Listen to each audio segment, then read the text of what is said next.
గణేష్ నిమజ్జనం ఎందుకు? నిమజ్జనం చేసే విధానం ఏంటి? దీనిపై ప్రముఖ ఆధ్యాత్మికవేత్త డాక్టర్ కాకునూరి సూర్యనారాయణ మూర్తి గారితో మా కొలీగ్ ఈశ్వర్ లైవ్ షో ఇప్పుడు చూద్దాం. Over to you Eshwar. శుక్లాంబరధరం విష్ణుం శశివర్ణం చతుర్భుజం ప్రసన్నవదనం ధ్యాయేత్ సర్వవిఘ్నోపశాంతయే అగజా ఆనన పద్మార్కం గజాననమహర్నిశం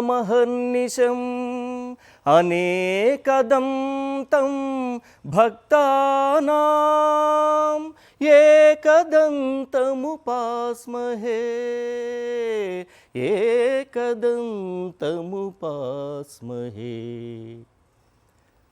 తెల్లని వస్త్రాలు ధరించినవాడు, అంతటా వ్యాపించి ఉన్నవాడు, చంద్రుని వలె ప్రకాశవంతమైన కాంతి కలవాడు, 4 చేతులు కలవాడు, సంతోషకరమైన ప్రసన్నమైన ముఖం కలవాడు, అన్ని విఘ్నాలను తొలగించడానికి అతడిని అంటే ఆ వినాయకుడిని ప్రార్థిస్తాం. వినాయక చవితి రోజున మనకున్నటువంటి స్తోమతను బట్టి వినాయకుడిని ప్రతిష్ఠించుకొని పత్రితో రకరకాల పిండి పదార్థాలతో స్వామిని పూజించి ఆ తర్వాత నిమజ్జనానికి తీసుకెళ్తాం. ఇప్పుడు నిమజ్జన కార్యక్రమం చాలా గొప్పగా, ఒక గొప్ప వేడుక, ఓ పండుగ. ఇది కూడా ఓ పండుగే. ఇది ఎలాంటి పండుగ అంటే ఒక యజ్ఞం లాంటిది. ఉత్కృష్ట శ్రవహ ఉత్సవ అన్నారు. అంటే ఒక ఉత్కృష్టమైనటువంటి యజ్ఞం లాంటిది. ఈ యజ్ఞం జరిగేటప్పుడు నిర్విఘ్నంగా కొనసాగాలి. యజ్ఞం ఎక్కడ కూడా అంతరాయం కలగకూడదు. అందుకే దాన్ని ఉత్సవం అంటాం. ఈ ఉత్సవం కూడా నిమజ్జనోత్సవం. ఈ నిమజ్జనం కూడా ఎలాంటి ఆటంకాలు లేకుండా స్వామిని ఎంత చక్కగా మనము ఇంట్లో ప్రతిష్ఠించుకుని పూజాది కార్యక్రమాలు నిర్వహించి పిండి వంటలతో నైవేద్యం పెట్టి మన స్తోమత, మన స్థాయిని ప్రకారం మనం ఆయన్ని ఆరాధించామో, ఇప్పుడు జరుగుతున్నటువంటి నిమజ్జన కార్యక్రమం కూడా అంతే గొప్పగా నిర్వహించడానికి భక్తులందరూ కదిలారు. వేలాది వినాయక విగ్రహాలు నిమజ్జనానికి సిద్ధమై ముందుకు కదులుతున్నటువంటి దృశ్యాలు, కన్నుల పండువగా సాగుతున్నటువంటి దృశ్యాలను మనం చూస్తున్నాం. అసలు చాలా అంశాలు ఇందులో ముడిపడి ఉన్నాయి. ఈ పర్వదినం సంబంధించి ఉంది, మన ప్రకృతికి దీనికి ఉన్న సంబంధం ఉంది. అసలు అన్ని గణాలకు అధిపతి వినాయకుడని మనం ఎందుకు అంటున్నాం? మొదటి పూజ ఆయనకే ఎందుకు చేస్తున్నాం? మనం చేస్తున్నటువంటి విధానం సరైన విధానమేనా? ఇందులో మనం ఆచరించాల్సినటువంటి పద్ధతులు, శాస్త్రం ఏం చెబుతోంది? ఇలాంటి అంశాలన్నింటిపైన కూడా మనం మాట్లాడుకోవాల్సిన అవసరం ఉంది. మనతో పాటు స్టూడియోలో జాయిన్ అయ్యారు ఆచార్య కాకునూరి సూర్యనారాయణ గారు, ధర్మశాస్త్ర నిపుణులు. నమస్తే సార్. నమస్కారం అండి. కొందరు ఒకరోజు వినాయకుడిని ప్రతిష్ఠించుకొని పూజ చేసుకొని సాయంత్రానికి నిమజ్జనం చేసేస్తున్నారు. కొందరు 3 రోజులు చేస్తున్నారు, కొందరు 9 రోజులు చేస్తున్నారు. ఇప్పుడు 11వ రోజు నిమజ్జన కార్యక్రమం జరుగుతుంది. అసలు నిమజ్జనం ఎన్ని రోజుల పాటు ఇంట్లో ప్రతిష్ఠించుకోవాలి, లేదా మనం మన గ్రామంలో మన ఊర్లో ఎన్ని రోజులు ప్రతిష్ఠించుకోవాలి? నిమజ్జనం ఎందుకు చేయాలి, ఎలా చేయాలి? మొత్తం 5 ప్రశ్నలు వేశారు. చాలా మంచి విషయం. ఒకవైపున నగరానికి సంబంధించి తొలి మూర్తి బాలాపూర్ గణపతి ఊరేగింపు ప్రారంభం కాబోతోంది. మరొక వైపున ప్రపంచానికే ఆకర్షణగా నిలిచిన తెలుగువారి శక్తి సామర్థ్యాలను ప్రపంచానికి చాటు చెప్పినటువంటి ఖైరతాబాద్ ఉత్సవమూర్తి నిమజ్జనం కోసం బయలుదేరి వెళ్ళిన తరుణంలో ఈ కార్యక్రమం ప్రారంభంలో మీరు 2 శ్లోకాలు జ్ఞాపకం చేశారు. శుక్లాంబరధరం విష్ణుం అన్నారు. విష్ణువు చతుర్భుజుడు అని కూడా చెప్పారు. ఇక్కడ ఒక ధర్మ సందేహం, మీరు ధర్మశాస్త్ర నిపుణులు కాబట్టి ధర్మ సందేహం అడుగుతున్నా. శుక్లాంబరధరం విష్ణుం అన్నారు. విష్ణు అంటే మహావిష్ణువా, విశ్వవ్యాప్తమైన వ్యక్తి? విశ్వవ్యాపకశీలత్వాత్ విష్ణురిత్యభిధీయతే అని ఆ శబ్దానికి వ్యుత్పత్తి. విశ్వవ్యాపకమైనటువంటి చైతన్యానికి ఏ శక్తి నిర్వహణ సామర్థ్యం కలిగి ఉంటుందో ఆ స్వరూపం విష్ణువు. ఈ శ్లోకం ఈ దేశంలో జైన సంప్రదాయం ప్రారంభమైన తర్వాత ప్రారంభమైనటువంటి శ్లోక పద్ధతి. ఇందులో సమస్తమైన ప్రపంచాన్ని నిర్వహించేటటువంటి శక్తి స్తోత్రం ఉంది, వినాయక శబ్దం లేదు. ఓకే. అలాగే ఎస్. MC² అని చెప్తూ ఉంటాం, ఎనర్జీ. అవును. ఈ ఎనర్జీ గణపతి, మూలాధార చక్ర అధిష్టాత. E=MC². ఈ ఎనర్జీ అంటే మూలాధార చక్ర అధిష్టాత, అది గణపతి. వైష్ణవ సంప్రదాయంలో ఈ గణపతికి 18 ముఖాలు ఉంటాయి. వాళ్ళు విశ్వక్సేనుడు అని ఆరాధన చేస్తారు. అందులో 9వ ముఖానికి గణపతి వలె తొండం ఉంటుంది. ఓకే. ఈ కారణం చేత ఈ రూపాన్ని మనం తొలుతన విఘ్నమస్తనతో ధూర్జటి నందన నీకు మొక్కెదన్ అంటూ ప్రారంభం చేసి స్తోత్రం చేస్తూ ఉంటాం. అలాగే ఈ కార్యక్రమం ఉత్సవం అనే 2వ పదం కూడా వాడారు. నృత్యం గీతంచ వాద్యంచ ధూప దీపస్తథైవచ. 5 లక్షణాలు ఎక్కడ ఉంటాయో దానికి మాత్రమే ఉత్సవము అనాలి. ధూపము, దీపము, వాద్యము, గీతము, నృత్యము, ఈ 5 ఉండాలి. ఈ 5 ఊరేగింపులో ఈ 5 ఉంటాయి. ఈ 5 మనం కళ్ళారా చూస్తున్నాం, ఉంటాయి. కాబట్టి ఇది ఉత్సవం, Yes. మహా ఉత్సవం, మహాగణపతికి మహా నిమజ్జనోత్సవం అని చెప్పాలి. నిమజ్జనోత్సవం. ఎస్. 1980వ సంవత్సరంలో భాగ్యనగరంలో 1500 మంటపాలతో ప్రారంభమైన ఈ ఉత్సవ కార్యక్రమాలు నేటికి 52,000 మంటపాల స్థాయికి చేరుకున్నాయి. వినాయకుణ్ణి, మీ ప్రాథమిక ప్రశ్నల దగ్గరికి వస్తే, ఇక వినాయకుణ్ణి ఎన్ని రోజులు పూజించాలి? ధర్మ సందేహం. ఇది మొదటి ప్రశ్నగా తీసుకుంటే, స్కాంద పురాణంలో ఈ వ్రతాన్ని ఎలా ఆచరించాలో ధర్మరాజుకు కృష్ణుడు బోధిస్తాడు. ఆ వృత్తాంతం ఆ పురాణం స్కాంద పురాణంలో ఉంది. ఆ స్కాంద పురాణోక్తమైన కల్పోక్త ప్రకారంగా ఈ వ్రతాన్ని ఒక్కటే రోజు చెయ్యాలి. శ్రీకృష్ణుడు ధర్మరాజుకి ఉపదేశించారని అంటున్నారు. అవును. శమంతకోపాఖ్యానం తరువాత, అది జరిగిన తరువాత శ్రీకృష్ణుడు దాని గొప్పతనం చెప్పారా? తర్వాతే చెప్పాడు. ఓ అద్భుతం.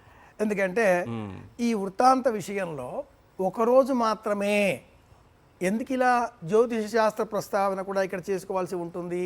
సంబంధం ఏదైనా ఉందా? శమంతకోపాఖ్యానం అంటే ఇది జ్యోతిష శాస్త్ర వృత్తాంతం. సింహరాశికి సంబంధించిన ఆధిపత్యం కృష్ణుడు. ఓకే. హస్త నక్షత్ర సంబంధితమైన వృత్తాంతం గణపతి. ఓకే. చంద్ర నక్షత్రం హస్త. గణపతికి చంద్రుడికి సంబంధం. అవును. చంద్రుడిని చూచిన కారణం చేత ఈ వృత్తాంతం చదువుకుంటే, జ్ఞాపకం తెచ్చుకుంటే మనకు నీలాపనిందలు రావు. మనం తప్పు చెయ్యలేదు, కానీ 10 మంది మనల్ని నువ్వు చేశావు అని అంటూ ఉంటే మనకు బాధ కలుగుతుంది. ఏం చేస్తే ఈ తప్పు పోతుందా, ఈ నింద పోతుందా అనేదే ఈ వృత్తాంతంలో ముఖ్యమైన కథనం.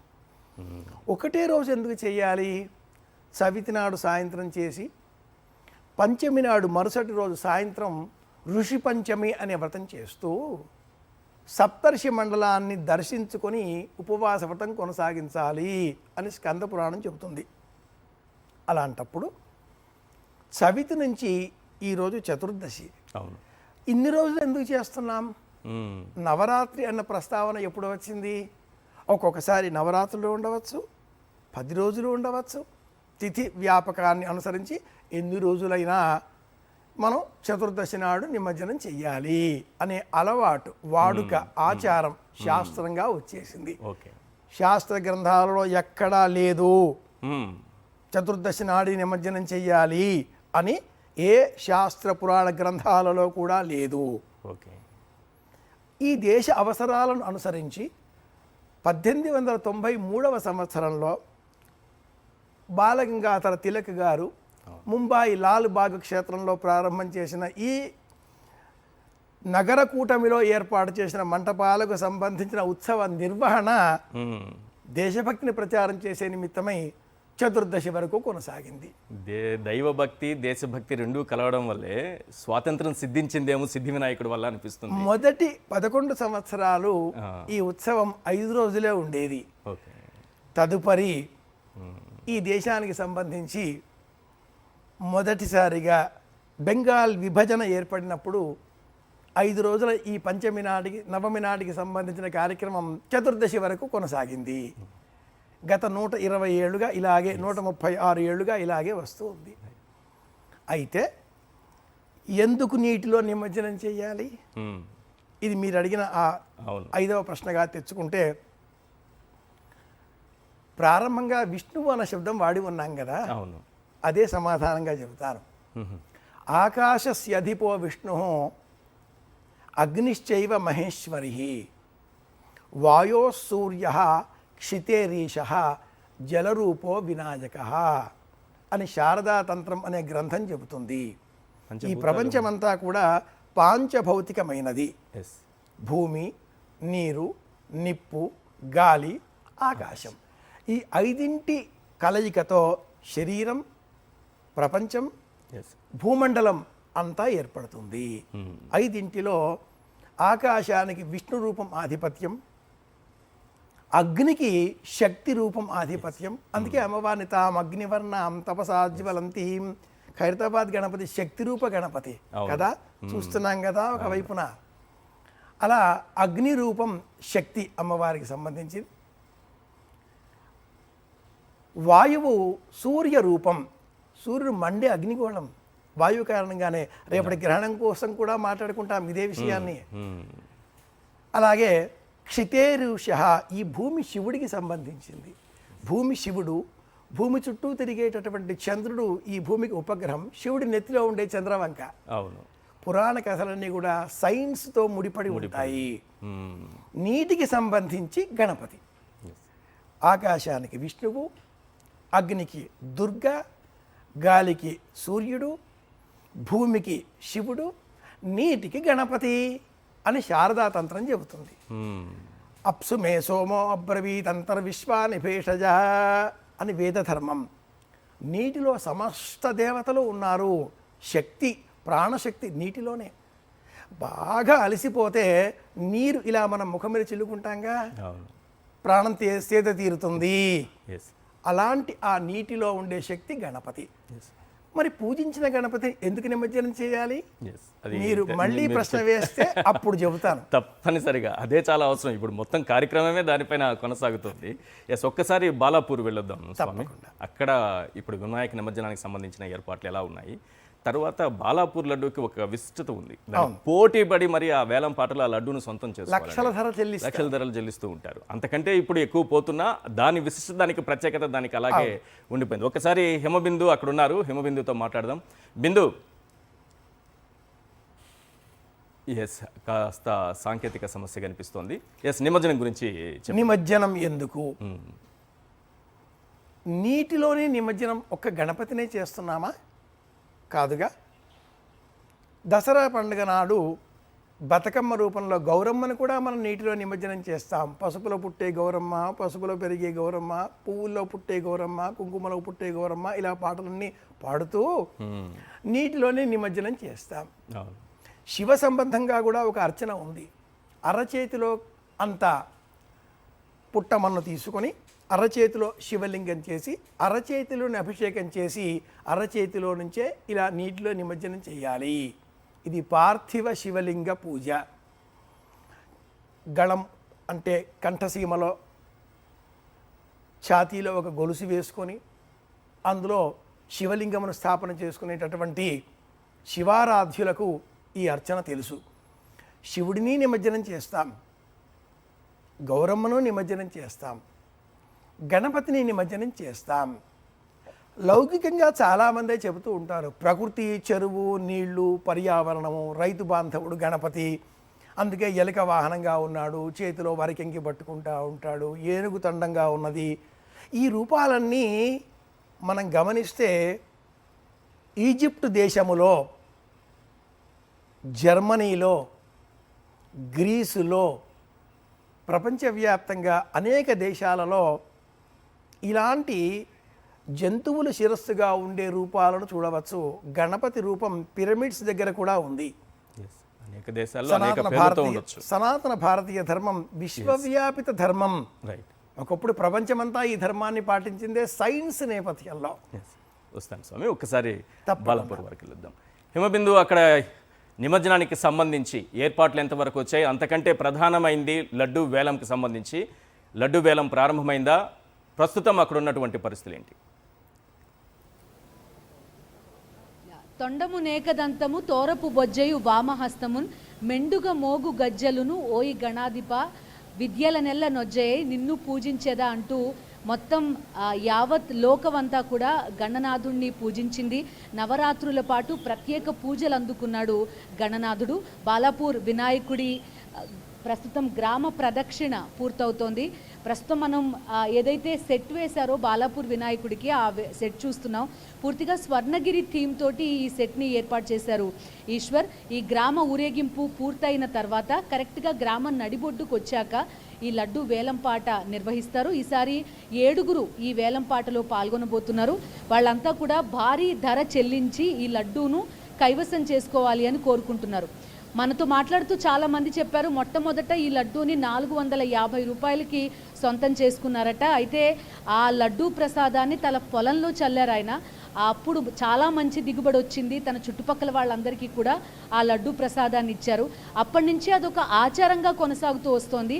ప్రతిసారి కూడా ఎవరైతే ఈ వ్యవసాయం చేస్తారో సాగు చేస్తారో వాళ్ళందరూ కూడా ఇక్కడికి వచ్చి ఈ వేలంపాటలో పాల్గొనడం, లడ్డూని తీసుకెళ్లడం, తమతో పాటు సాటి రైతులందరికీ కూడా ఆ లడ్డూ ప్రసాదాన్ని ఇవ్వడం, వాళ్ళు పొలంలో చల్లడం, మంచి దిగుబడి రావడం, ఈ ఆచారంతో ఇది క్రమక్రమంగా 450 రూపాయలతోటి మొదలైన లడ్డూ వేలంపాట లాస్ట్ ఇయర్ 30 లక్షల 1000 రూపాయల వరకు వెళ్ళింది. సో ఇది ఒక చరిత్రగా చెప్పుకుంటూ ఉంటారు. ఆ తర్వాత రూపంలో వ్యాపారస్తులు దీంట్లోకి ఎంటర్ అయ్యారు. తమ వ్యాపారాల్లో లాభాలు రావాలి అని వాళ్ళు వేలంపాట పాడడం మొదలుపెట్టారు. అలా ఒక్కొక్క మెట్టు ఎదుగుతూ కూడా ప్రస్తుతం 30 లక్షల 1000 రూపాయలకి ఈ లడ్డు వేలంపాట అనేది వచ్చింది. ఈసారి కూడా రికార్డు స్థాయి ఉంటుంది. 31 లక్షల నుంచి 35 లక్షల వరకు కూడా ఈసారి లడ్డు వేలంపాట పలికే అవకాశం ఉంది అనేది చెప్పుకోవచ్చు. మనం స్వతంత్ర స్ఫూర్తి తీసుకుంటాం. బాలగంగాధర్ తిలక్ జనాన్ని యునైట్ చేయడానికి, ఐక్యం చేయడానికి ఈ శోభాయాత్ర అనేది మొదలు పెట్టారని చెప్తారు. ఆ స్ఫూర్తి, స్వాతంత్రోద్యమ స్ఫూర్తి ఇప్పటికీ కూడా కొనసాగుతోంది. అదే శోభాయాత్రని ఇంకా పెద్ద ఎత్తున, పెద్ద సంఖ్యలో భారీ గణనాయకులతోటి కూడా మనం జరుపుకోవడం చూస్తున్నాం. అయితే అందరికీ చెప్పేది ఒకటే, మట్టి విగ్రహాలు పెట్టి శోభాయాత్రని ఘనంగా చేసుకోండి అనేది ప్రభుత్వాలతో పాటు మనం మనవంతుగా కూడా చెప్తున్నాం. ఈసారి వేలంపాటలో పాల్గొనడానికి వచ్చారు వీళ్ళంతా కూడా. మొత్తం 7 వీళ్ళు కూడా ఒకళ్ళు. ఎప్పటి నుంచి వస్తున్నారండి మీరు ఈ వేలంపాటకి? ఈసారి 30 లక్షల పైన పలుకుతుందని చెప్పుకుంటున్నారు. మీకు ఎలాంటి సెంటిమెంట్ బాలాపూర్ లడ్డు అంటే? బాలాపూర్ అంటే అది లడ్డు చాలా సెంటిమెంట్ అండి. యాక్చువల్లీ మేము 2022లో అనుకున్నాము తీసుకుందామని. మేము 2020లో ఫస్ట్ రెస్టారెంట్ ఓపెన్ చేసాము లండన్లో. లాస్ట్ 3 ఇయర్స్లో మేము 37 రెస్టారెంట్స్ ఓపెన్ చేసాము లండన్లో. ఓన్లీ లడ్డు కోసం నేను లండన్ నుంచి ఇక్కడికి వచ్చాను. ఓకే, మీతో పాటు 7 పార్టిసిపేట్ చేయబోతున్నారు. అవునండి, మేము చూస్తున్నాం దైవానుగ్రహం ఎవరికి తగ్గుతుందో. మీరు ఎక్కడి నుంచి వచ్చారు? ఓకే, మీరందరూ సో ఈసారి లడ్డు సొంతం చేసుకోవడానికి వీళ్ళతో పాటు చాలా మంది పార్టిసిపేట్ చేయడానికి సిద్ధంగా ఉన్నారు. మనం చెప్పుకున్నట్టే ప్రస్తుతం గ్రామ ఊరేగింపు కొనసాగుతోంది. హైదరాబాద్లో ఎక్కడా ఈ రకంగా విగ్రహాన్ని గ్రామం చుట్టూ ప్రదక్షిణగా తిప్పడం అనేది ఉండదు. కేవలం బాలాపూర్లో మాత్రమే జరుగుతుంది. భారీ గణనాథుణ్ణి ఈ క్రేన్ ద్వారా ఒక వాహనం మీదకి ఎక్కించారు. ప్రస్తుతం ఊరేగింపు పూర్తయిన తర్వాత కరెక్ట్గా నా వెనక మీకు కనిపిస్తున్న ప్రాంతం ఇప్పటికే పూర్తిగా జన సందోహం మీరు చూడొచ్చు. వాళ్ళంతా కూడా ఈ లడ్డు వేలంపాట కోసమే ఇక్కడికి వచ్చారు. చిన్న చిన్న బిల్డింగ్స్ ఇవన్నీ కూడా ఒక చిన్న గ్రామం ఇది. ఈ లడ్డు వేలంపాట ద్వారానే ప్రసిద్ధి చెందింది. ఆ నిధులతోటే ఒక్కొక్క మెట్టు ఎగుతూ ఆలయాలు, హనుమాన్ ఆలయం, మైసమ్మ ఆలయం, హై స్కూల్, అదేవిధంగా కొన్ని రోడ్లు, వీటన్నింటినీ కూడా మెల్లమెల్లగా నిర్మించుకుంటూ వస్తున్నారు ఈ గ్రామవాసులంతా కూడా. అభివృద్ధి కార్యక్రమాలకి మాత్రమే ఖర్చు పెట్టాలి అనేది కూడా ఇక్కడ సెంటిమెంట్. ఇప్పుడు మనం ఏదైతే ఈ ప్రాంతం చూస్తున్నామో, ఈ మండపం చూస్తున్నామో, 130 గజాల స్థలం ఇది. దీన్ని కూడా ఈ లడ్డు వేలంపాట ద్వారా వచ్చిన డబ్బుతోటే కొనుగోలు చేశారు ఈ 130 గజాల స్థలాన్ని కూడా. ఆ రకంగా ఒక్కొక్క మెట్టు ఎక్కుతూ ఈ వేలంపాట ద్వారా వచ్చిన డబ్బుని గ్రామ అభివృద్ధికి వినియోగించుకురావడం అనేది బాలాపూర్ గ్రామానికి సంబంధించి ఒక ప్రత్యేకతగా చెప్పుకోవచ్చు. అటువంటి లడ్డు వేలంపాట 9:30 గంటలకి స్టార్ట్ కాబోతోంది ఈశ్వర్. 7 మొత్తం ఈ లడ్డు వేలంపాటలో పార్టిసిపేట్ చేయబోతున్నారు. ఆ తర్వాత బాలాపూర్ గణేశుడు ఈ ఊరేగింపుకి బయలుదేరుతారు. Right, thank you Hemabindu. మరిన్ని అప్డేట్స్ కోసం మళ్ళీ మిమ్మల్ని కాంటాక్ట్ చేస్తాను. మనం చూస్తున్నాం దృశ్యాలు, చాలా అద్భుతమైనటువంటి దృశ్యాలు కనువిందు చేస్తున్నాయి. ఒకవైపు తెలుగు తల్లి ఫ్లైఓవర్ దగ్గర నుంచి అక్కడ కదులుతున్నటువంటి గణనాథుల్ని చూస్తున్నాం. మరోవైపు ఖైరతాబాద్ వినాయకుడి నిమజ్జనానికి బయలుదేరారు. 67 అడుగుల ఎత్తు విశ్వశాంతిని కోరుతూ ఏర్పాటు చేసినటువంటి వినాయక విగ్రహం. ఈరోజు విశ్వశాంతి చాలా అవసరం. ప్రపంచవ్యాప్తంగా అనేక పరిస్థితులు ఏ రకంగా యుద్ధాలకు దారితీస్తున్నటువంటి పరిస్థితులను కూడా మనం చూసాం. ఈ నేపథ్యంలో విశ్వశాంతిని కోరుతూ ఏర్పాటు చేసినటువంటి వినాయకుడు ప్రపంచానికి శాంతిని కలిగి చేయాలని మనం కోరుకుందాం. అలాగే ట్యాంక్ బండ్లో నిమజ్జనంకి సంబంధించి దృశ్యాలు కూడా మనకు కనిపిస్తున్నాయి. నిమజ్జనం శాస్త్రోక్తంగా, ఇంతకుముందు మనకు సూర్యనారాయణ గారు చెప్పినట్టుగా ఎంతో శాస్త్రోక్తంగా ధర్మబద్ధంగా ఇది జరగాలి, అలానే చేస్తున్నటువంటి దృశ్యాలు మనకు కనిపిస్తున్నాయి. ఇక బాలాపూర్ లడ్డూకి సంబంధించినంత వరకు మరి కాసేపట్లోనే లడ్డూ వేలం ప్రారంభమవుతుంది. బాలాపూర్ గణేష్ కూడా నిమజ్జనానికి స్టార్ట్ అవుతారు. ఈ సందర్భంలో సాధారణంగా జానపదులు పాడుకునే పాట కావచ్చు, ఎందుకంటే శ్లోకాలు మనం వింటున్నాం, పద్యాలు మనం వింటున్నాం, సినిమా పాటలు వింటున్నాం, అన్ని రకాలుగా వింటున్నాం. జానపదులు పాడుకునే పాటలు ఉన్నాయి, సినిమా పాటలు ఉన్నాయి, పద్యాలు ఉన్నాయి, శ్లోకాలు ఉన్నాయి, కీర్తనలు ఉన్నాయి స్వామికి సంబంధించి. అందులో ఒకటి, ఎలుకపైన ఊరేగి ఎల్లలోకములు తిరిగి ఏలుచుందు వెళ్ళరను, గణపతి ఎటు పొగడెదు నీ మహిమలను. ఎలుకపైన ఊరేగి ఎల్లలోకములు తిరిగి ఏలుచుందు వెళ్ళరను, గణపతి ఎటు పొగడెదు నీ మహిమలను. మోదకముల నైవేద్యము కడుపారా భుజింపు మోదముందు విఘ్నేశ్వరా, భక్తుల మృక్కులు కనుమోదరా. ఎలుకపైన ఊరేగి ఎల్లలోకములు తిరిగి ఏలుచుందు వెళ్ళరను, గణపతి ఎటు పొగడెదు నీ మహిమలను. లోకములో మొదటి పూజ నీకే కద విఘ్నరాయ, నీ మహిమకు వేరేల నిదర్శనం, మాకు నీ ఒసగుము నీ దర్శనం. లోకములో మొదటి పూజ నీకే కద విఘ్నరాజ, నీ మహిమకు వేరేల నిదర్శనం, మాకు నీ ఒసగుము నీ దర్శనం. ఎలుకపైన ఊరేగి ఎల్లలోకములు తిరిగి ఏలుచుందు వెళ్ళరను, గణపతి ఎటు పొగడెదు నీ మహిమలను. ఏంటి స్వామి, ఆయనకి ఈ మోదకముల నైవేద్యం అని, ఈ పిండి వంటలని ఎందుకు అంత ఇష్టం? ఇన్ని రకాల వంటకాలు ఎందుకు పెట్టాలి? తప్పకుండా ఈ విషయం కూడా మాట్లాడుకుందాం. ఆగిన చర్చ కొనసాగిస్తే, 400 రూపాయలతో ప్రారంభమైన వేలంపాట 40 లక్షలకు చేరవచ్చు ఈ సంవత్సరం. విశ్వశాంతిని కోరే విశ్వశాంతి మహాశక్తి గణపతి శోభాయాత్ర 69 అడుగులలో 1954వ సంవత్సరం నుంచి 70 ఏళ్ళు చేరి మళ్ళీ ఒక్కొక్క అడుగు దిగుతూ ప్రపంచానికి శాంతిని కోరే విధంగా కొనసాగించే క్రమంలో శ్రీరామాయణంలో ఒక మాట ఉంది.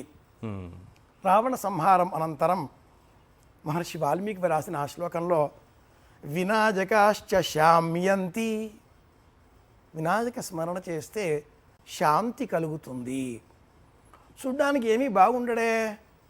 ఇప్పుడు మీ సమాధానంగా అనుకుంటే, తొండమునేక దంతమును తోరపు బొజ్జయు వామహస్తమున్ మెండుగం రోజు గజ్జలను మెల్లని చూపుల మందహాసమున్ కొండక గుజ్జు రూపమున, కోరిన విద్యలకల్లా ఒజ్జయ్యి ఉండెడి పార్వతీతనయ ఓయి గణాధిప నీకు మొక్కెదన్ అంటూ ఏ మహాకవి ఈ పద్యాన్ని వ్రాశాడో కానీ అజ్ఞాత కర్తృకం.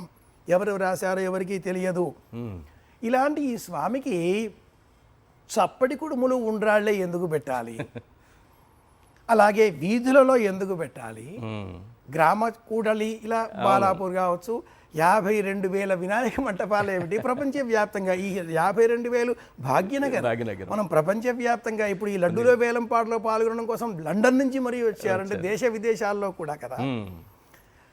గణపతికి సంబంధించిన సహస్రనామావళిలో ఒక నామం, ప్రతిగ్రామాధిదేవతాయై నమః ఒక నామం ఉంది. ఆ గ్రామం ఆధారం చేసుకొని ఇంట్లో ఉండే వినాయకుడిని గ్రామం వీధిలో పెట్టాలి. నలుగురికి అక్కడికి రప్పించి అర్చన చేయించాలి. ఆధారం ఒకటి కావాలి, ఉలా గాల్లో కాకుండా. ఎందుకు పెట్టారు? ఇదిగో సహస్రనామావళిలో ప్రతిగ్రామాధిదేవతాయై నమః అన్న నామం, అందుకని పెట్టారు. ఇక ఈ చప్పడి వ్యవహారం ఏమిటి?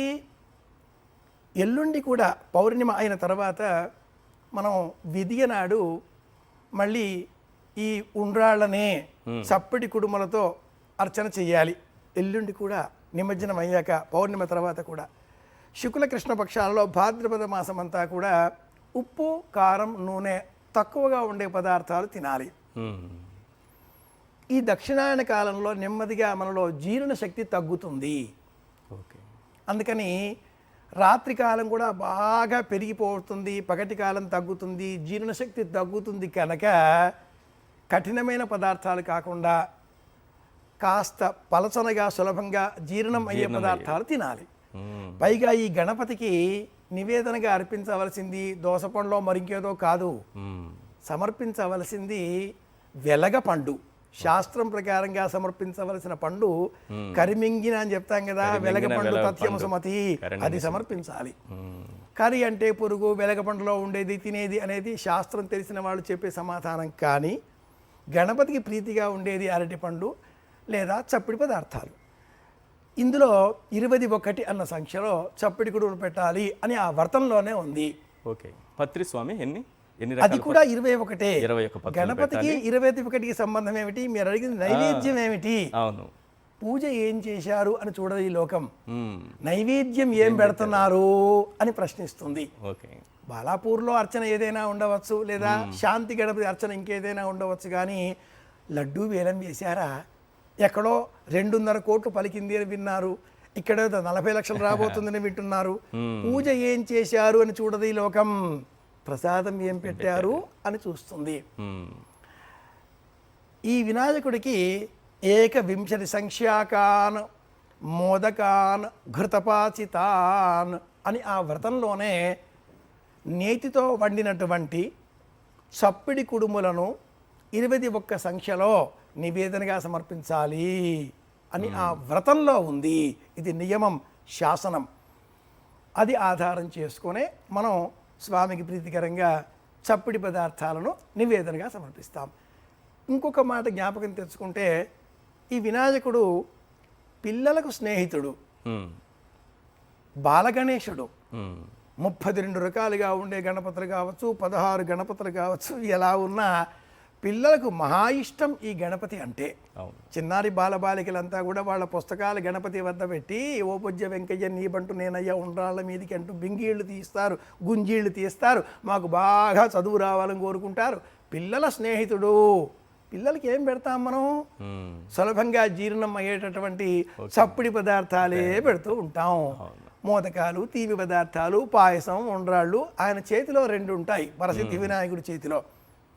ఈ గణపతి వరసిద్ధి వినాయక గణపతి. కూర్చున్న గణపతిని పూజిస్తాం.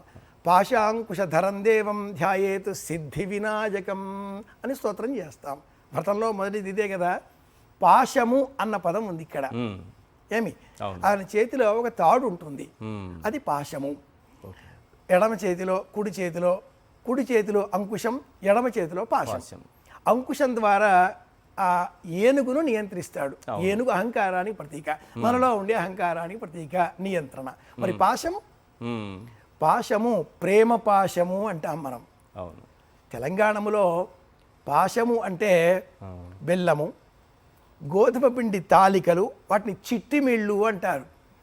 గోధుమ పిండి తాలికలు, చిట్టిమిళ్ళు, వీటితో కొబ్బరి కోరు వేసి బెల్లము పాలతో కలిపి చేసే తీపి పదార్థం పాయసానికి పాశము అన్న పేరు. తెలంగాణలో మీరు ఏ గ్రామానికి వెళ్ళినా కూడా పాశం చేసి నైవేద్యం పెట్టాలి అంటారు. ఏమిటి పాశం? ప్రేమ పాశం. గణపతి ద్వారా మనకుండేటటువంటి ప్రేమానుబంధం. ఈ బంధాన్ని పెంచుకోవడం కోసమే ఈ పాశము అన్న ఆ తాడేమిటి? లోకాన్ని కట్టి పెట్టేది, లోకంలో ఉండే అందరినీ కట్టేది. ఎక్కడి బాలాపూరు, ఎక్కడి ఖైరతాబాద్ వినాయకుడు, ఎక్కడి లండన్ నుంచి వచ్చి కొనుగోలు చేద్దాం అనుకునే భక్తులు వీరే కాదు, ప్రపంచవ్యాప్తంగా 52,000 మంటపాలలో కోటాను కోట్ల మంది ప్రత్యక్ష ప్రసారం ద్వారా సాక్షి టీవీ కార్యక్రమాలు చూసే వాళ్ళందరికీ కూడా కోట్ల మంది కదా ప్రపంచవ్యాప్తంగా. 198 దేశాలలో ఉండే కోటాను కోట్ల సాక్షి టీవీ ప్రియులందరూ ఈ మాటలన్నీ వింటున్నారు కదా. ఈ నేపథ్యంలో ఎక్కడి చిన్న గణపతి మీరు ఓ పాట పాడారు, ఎలుకపైన ఈ ఊరేగేటటువంటి వాడు, ఊరికి ఎరిగించే విధంగా గ్రామమంతా కూడా తిరగడమే ఊరేగింపు. ఇప్పుడు గ్రామం కాదు, ప్రపంచమంతా కూడా ఊరికి తెలిసే విధంగా. ఇప్పుడు గ్రామం ఊరికి కాదు, సాక్షి ద్వారా ప్రపంచమంతా చూస్తుంది. ఊరు చిన్నదైపోయింది, ప్రపంచం ఊరులాగా మారిపోయింది. ప్రపంచం ఒక కుగ్రామం అంటున్నాం కదా. ఈ నేపథ్యంలో మీ ప్రశ్న అలాగే మిగులుతుంది. మళ్ళీ చెబుతాను ఏమిటంటే, ఇలాంటి ఇంత అందమైన గణపతిని, ఇన్ని రోజులు పూజించిన గణపతిని, మన ఇంట్లో మనకు ప్రియమైన గణపతిని, చిన్నారి బాలబాలికలందరికీ కూడా ఇష్టమైన గణపతిని నిర్దాక్షిణ్యంగా, నిర్దయగా, దుఃఖం వస్తున్నా కంటిలో నీళ్లు తుడుచుకుంటూ నీళ్లలో అలా తోసివేసేస్తున్నాం, నిమజ్జనం చేస్తున్నాం. బాధాకరమే కానీ ఎందుకొరకు? ఈ ప్రశ్న అలాగే మిగిలి ఉంటుంది. అలాగే ఉంచండి స్వామి. చాలా గొప్ప విషయం, తెలుసుకోవాలి, అందరూ తెలుసుకోవాల్సిన మళ్ళీ ప్రశ్నలో చెబుతాను. తప్పనిసరిగా మీరు అది చెబుతున్నప్పుడు మీ కళ్ళల్లో కనిపించినటువంటి ఇది ఆ శక్తి కనిపిస్తోంది నాకు. ఈ వాస్తవాన్ని ప్రజల్లోకి తీసుకెళ్ళాలి, ప్రతి ఒక్కరికి ఈ నిజాన్ని చెప్పాలి, ఇందులో ఉన్నటువంటి ధర్మశాస్త్రాన్ని చెప్పాలనేది మీ కళ్ళల్లో చాలా స్పష్టంగా ఈ క్షణం కనిపించింది నాకు. ఈ సుందర మనోహర ఆధ్యాత్మిక దృశ్యాలను వీక్షించడానికి 2 కళ్ళు సరిపోయేమో అనిపిస్తోంది. అంతేకాదు, ఆ వైభవాన్ని వర్ణించడానికి 1000 తలల ఆదిశేషునికైనా సాధ్యమా? ఒకసారి ఆ దృశ్యాలను చూడండి, ఎంత గొప్పగా ఉన్నాయో. 11 రోజుల పాటు విశేష పూజలు అందుకుని వచ్చే ఏడాది మళ్ళీ వస్తాను, ఇంతకన్నా వేడుకగా, ఇంతకన్నా ఘనంగా, ఇంతకన్నా గొప్పగా నిర్వహించాలి నా కార్యక్రమాన్ని అన్నట్టుగా స్వామి నిమజ్జనోత్సవానికి కదులుతున్నటువంటి దృశ్యాలు మనల్ని ఎంతలా భక్తి పారవస్యంలో ముంచెత్తుతున్నాయో. ఒక్కో ప్రాంతం నుంచి మనం లైవ్ చూస్తున్నాం. ముందుగా మనం చూస్తున్నది బాలాపూర్కు సంబంధించి. బాలాపూర్ చాలా ప్రత్యేకమైనటువంటి వినాయకుడికి సంబంధించి, అక్కడ లడ్డూకి సంబంధించి చాలా విశిష్టత కూడా కలిగి ఉన్నటువంటి బాలాపూర్ వినాయకుడు. ఆయన చేతిలోని లడ్డూను వేలం పాట ద్వారా సొంతం చేసుకుంటే ఆ కుటుంబానికి, లేకపోతే అక్కడ నిర్వహించినటువంటి ఆ గ్రామానికి అందరికీ శుభం జరుగుతుంది, ఆ కుటుంబానికి ఎంతో మేలు జరుగుతుంది అనేటటువంటి ఒక గొప్ప నమ్మకంతో అక్కడ లడ్డూ వేలంలో అందరూ పాల్గొంటున్నారు. అది ప్రతి ఏటా మనం చూస్తూ ఉంటాం. తెలుగు తల్లి ఫ్లైఓవర్ దగ్గర నుంచి ఇప్పటికే కదిలొస్తున్నటువంటి, అంటే ట్యాంక్ బండ్ కదిలొస్తున్నటువంటి వినాయకుని విగ్రహాలను మనం చూస్తున్నాం. ఒక క్రమ పద్ధతిలో ఆ విగ్రహాలన్నీ ముందుకు కదులుతున్నాయి. నిమజ్జనోత్సవానికి ఖైరతాబాద్ 67 అడుగుల వినాయక విగ్రహం నిమజ్జనోత్సవానికి కదులుతోంది. ప్రపంచ శాంతిని కోరుతూ శాంతి గణపతి, విశ్వశాంతి గణపతి ముందుకు కదులుతున్నారు. ఈసారి మనందరికీ శాంతిని ప్రసాదించి మరింత సుఖ సంతోషాలతో మనం జీవించాలని ఆశీర్వదించి ముందుకు కదులుతున్నటువంటి ఖైరతాబాద్ విశ్వశాంతి మహాగణపతిని మనం కనులారా వీక్షిస్తున్నాం. ఇటు ట్యాంక్ బండ్ వద్ద కోలాహలం చాలా ఎక్కువగా ఉంది. నిమజ్జనం సమయంలో భక్తులు ఆనందోత్సాహాలతో, డప్పులతో, నృత్యాలతో వాళ్ళు అక్కడ తమ భక్తి ప్రపత్తులను చాటుకుంటున్నటువంటి దృశ్యాలు కనిపిస్తున్నాయి. క్రేన్ నెంబర్ 4 దగ్గర మనం చూస్తున్నటువంటి దృశ్యం వినాయకుని నిమజ్జనోత్సవం కన్నుల పండుగగా సాగుతోంది, ఎటువంటి ఆటంకము లేకుండా. ఈ సందర్భంగా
సంగృహీతార్ధదేహం గిరౌ సంస్థితం సర్వదా పన్నగేహం పరబ్రహ్మ బ్రహ్మాదిభిర్వంద్యమానం శివం శంకరం శంభుమీశానమీడే కపాలం త్రిశూలం కరాభ్యాందదానం పదాంబోజనం రాయ కామందదానం బలివర్ధయానాం సురాణాం ప్రధానం శివం శంకరం శంభు మీశానమీడే శరశ్చంద్రగాత్రం గణానందపాత్రం త్రినేత్రం పవిత్రం ధనేశస్య మిత్రం అపర్ణాకళత్రం సదా సచ్చరిత్రం శివం శంకరం శంభుమీశానమీడే హరం సర్పహారం చితాభూవిహారం భవం వేదసారం సదా నిర్వికారం శ్మశానే వసంతం మనోజం దహంతం శివం శంకరం శంభుమీశానమీడే స్వయం యః ప్రభాతే నరశూలపాణే పఠే స్తోత్రరత్నం త్రిహప్యాప్యరత్నం సుపుత్రం సుధాన్యం సుమిత్రం కళత్రం విచిత్రై సమారాధ్య మోక్షం ప్రయాతి.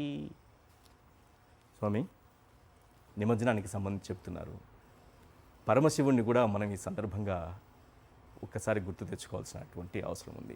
ఆ వినాయకుడికి ఆ ఏనుగు తల రావడానికి ఆ చరిత్రను కొంత చెప్పారంటే నిమజ్జనం గురించి మాట్లాడుకుందాం. ఎందుకంటే శివుడి గురించి మనం మాట్లాడుకున్నాం. మీరే చాలా చెప్తున్నారు, ఇంకా చెప్పడానికి నేను జ్ఞాపకం చేసుకోవడమే మిగులుతూ ఉంటుంది, వింటూనే ఉండాల్సి వస్తుంటుంది కదా.